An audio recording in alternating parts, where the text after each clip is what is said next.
Hello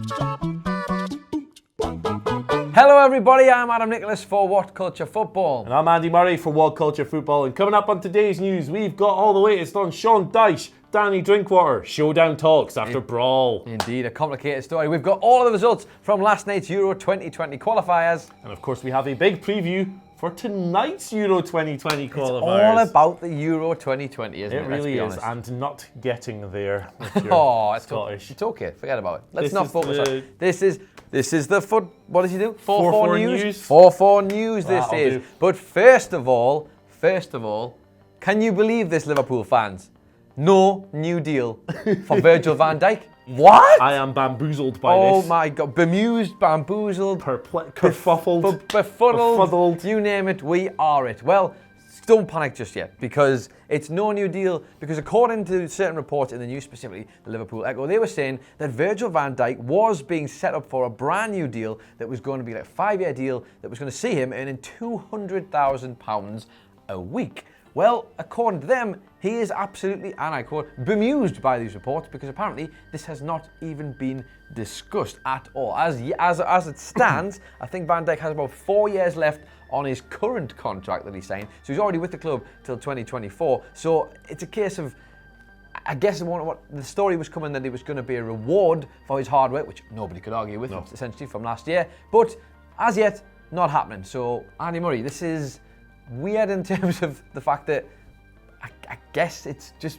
wage talk. Yeah, it's funny that Van Dijk's come out and gone, what are you talking about? Yeah, the fact that he's basically said no, that's actually not happening. And like the reported figure of 200 grand, like while obviously it's an astronomical amount of money in real human beings terms, doesn't sound like an awful lot for Virgil van Dijk, who's one of the best players in the world and really a Ballon d'Or contender. Literally, as far as I'm the concerned. Ballon d'Or this September 23rd, and he will be part of it, and he's been that good. You could argue that the additions of both him and, of course, Alisson at Liverpool were basically the reasons why they ended up in the position they were last year, because anybody can score goals, Andy Murray. Nobody's beat Van Dijk all season. Nah, and he's an exceptional footballer, and I guess you wouldn't argue against him getting a deal that big, but I guess it just hasn't happened yet, really. Yeah, no, I think he deserves all the money in the world. He's the best centre-back in the world for me, head and shoulders above the competition, very complete footballer. You know what, Virgil van Dijk is so good, I think you could put him up front and he would do a good job. He's absolutely brilliant. You could see him playing, I mean, I guess maybe it's the Dutch football style probably that he's come through with, but you could see, Dutch?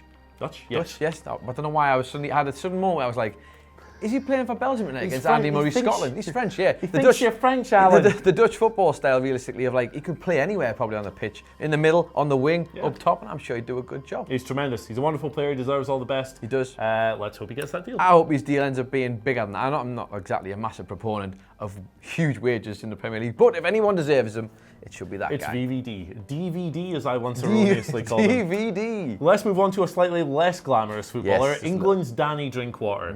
Last week, according to The Sun, he was involved in something of a brawl outside a Manchester nightclub. Indeed. It was apparently, according to The Sun, ever reliable source, something relating to the wife of another player. So there's obviously some shenanigans going on there, a little bit of hooting and indeed tooting. Aye, aye. Anyway, whatever happened resulted in an injury or a series of injuries that's going to keep Danny Drinkwater out for up to 3 weeks now.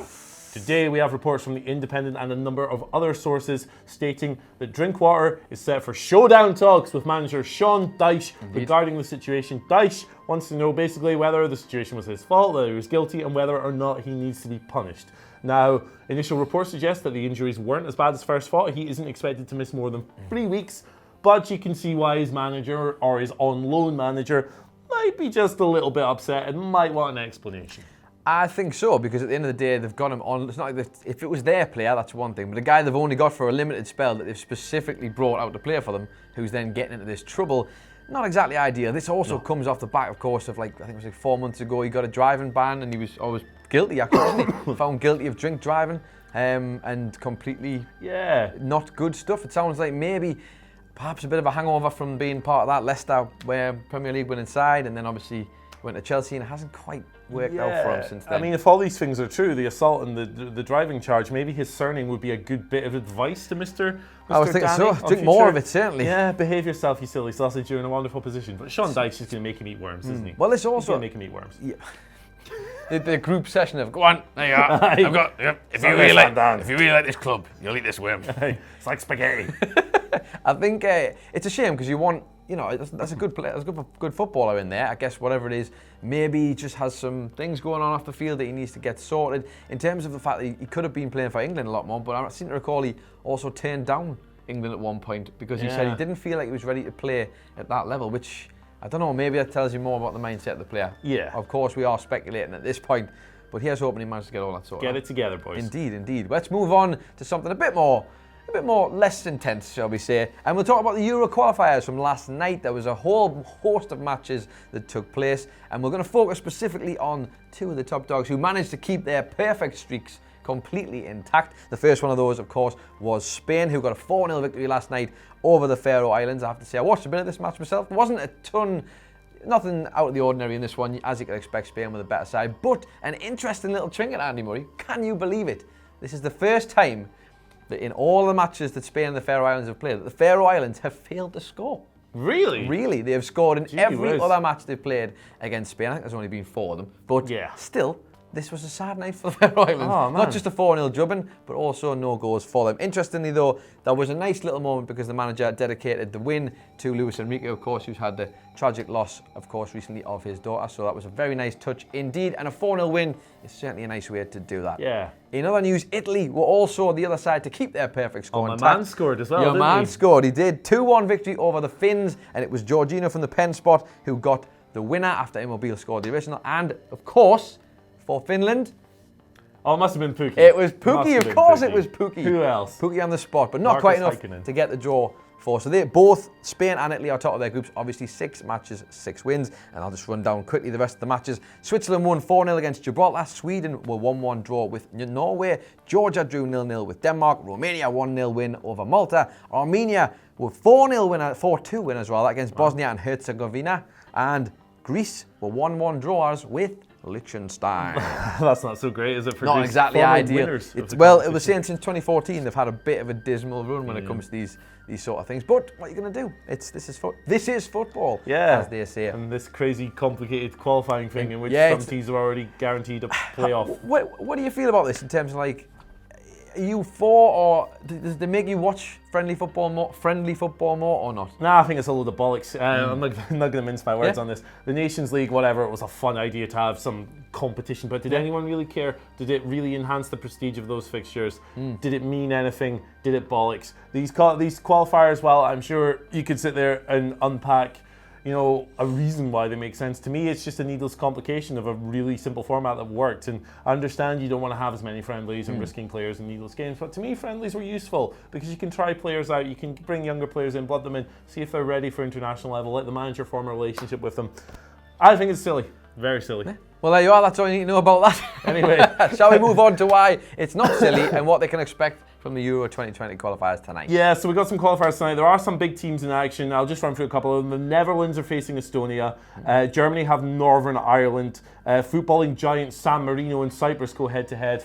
And the one game that obviously, for obvious reasons, that I'm most interested in is Scotland versus Belgium after a horror performance against Russia last week. For Scotland, really terrible. Went 1-0 up, looked bright for about 7 minutes, and then just disappeared into a shell. The whole team, you know, David Marshall gets pass marks, good display in goals, but players like Andy Robertson, one of the best left backs in the world for Liverpool, for Scotland, a headless chicken with nothing going for him. Really poor performance. Ollie McBurney was lost up front. Scott McTominay, one of the most incompetent performances I've maybe ever seen in a Scotland shirt. And that is saying a lot. That is a big shout. That is a big shout. Stephen Thompson, all these other haddies, Grant Hanley that have played for the Scottish national team, and Scott McTominay of Man United was abysmal. So you might look at this fixture, it's really do or die for Scotland. Lost 3-0 last time around, coming off the Russia game in which everyone really looked really poor. I'd imagine Steve Clarke will make some changes. I'd imagine McTominay will be out. We'll maybe see Ryan Christie, who actually looked quite bright when he came off the bench. Maybe he'll come in. The strategy was all over the place. The defence really lost without a leader at the back there. I can't see things going well for them, but they kind of have to go for it because they're staring down the prospect of being something like 12 points behind Belgium and 9 behind Russia, which would effectively rule out automatic qualification, leading to a playoff situation, which could be against Kosovo. So, interestingly. 2 questions then. Yeah. As a already riled up Scotsman on this thing. 1, any truth to these rumours about a little bit of unrest in the camp? I mean, I don't think so. Like, Is it just paper talk, perhaps? yeah, I think it is. Like Steve McLaren. I feel you, by the way. This happens to England every single time Yeah. things aren't going right. Steve Clarke's a good manager. He's a good disciplinarian. He'll keep a lid on things. I think he can control whatever egos might be in that dressing room. But he needs to formulate a game plan. I actually saw a really good tweet here that I've screenshotted because it sums up everything. From Blair Newman at BlazFT8BL on Twitter said, "We need to play more like an actual Scotland team. More long balls and second balls, more chaos, more crosses, load the box, more aggression. Passing out from the back is okay when you have centre-backs that can do that and a structure in place over time, not a couple of weeks training." Basically, back to basics, keep it simple, stick it on the big man's head. I think it's just using what you've got, isn't it? There's no point trying to play like Barcelona if you're bloody Bury. Although RIP, I know it's probably a bit too soon for him, isn't it? Like I think Liam Cooper's a pretty good centre-back, but he's not bloody Fabio Cannavaro or Franco Baresi. He's not Fabian Shaw either. Who faked? Share. The new Philip Albert. The other question was, are they going to make it through? No. Okay, there you have it. That is the highlight of the news today. Let us know your thoughts on all of those news stories and the rest in the comments down below. You know the usuals. You can follow What Culture Football on Twitter. Is it What Culture FC? What Culture FC. You can follow this man on Twitter. At Andy H. Murray. The H stands for Hanley because me and him are pretty similar as footballers. There you go. You can follow me on Twitter at It's Adam Nicholas. And obviously just have a lovely footballing related day. I'm sure more interesting football news will come up. Today was a little bit of a dry spell, to be honest. I'm not going to lie to you. We had to dig deep, but we did it anyway because we like you and we love the content. Have a fantastic day, and we'll see you next time.